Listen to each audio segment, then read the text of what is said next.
sur le tarmac de l'aéroport. Alors ont-ils tenté une manœuvre d'intimidation?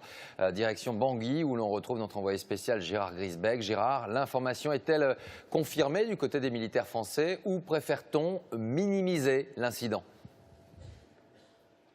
Oui, il y a bien eu ce face-à-face entre la sécurité du président Hollande, qui sont les forces spéciales, et puis la sécurité du président centrafricain, donc ces pick-up avec des hommes armés jusqu'aux dents. Il y a eu ce face-à-face au moment même où les deux présidents se rencontraient dans la zone de l'aéroport civil, au salon d'honneur, donc en dehors de la base française.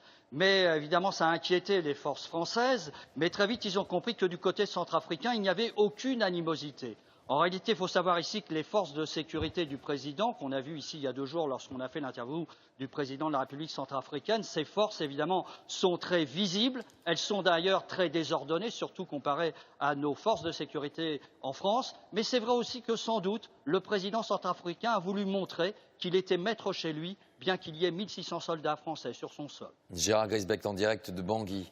Le président de la République qui a souhaité revenir sur l'intervention militaire française en Centrafrique juste avant de quitter la Guyane pour Paris, alors que selon les enquêtes d'opinion, les Français sont assez divisés sur cette opération. Il a réaffirmé sa position et son choix. On l'écoute.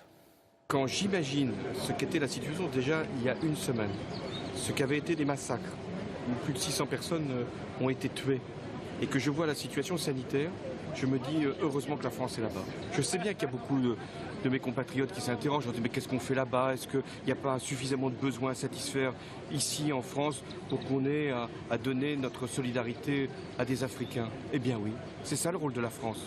C'est parce qu'elle a une histoire et c'est parce qu'elle a un avenir et parce qu'elle a des valeurs qu'elle doit être en Centrafrique.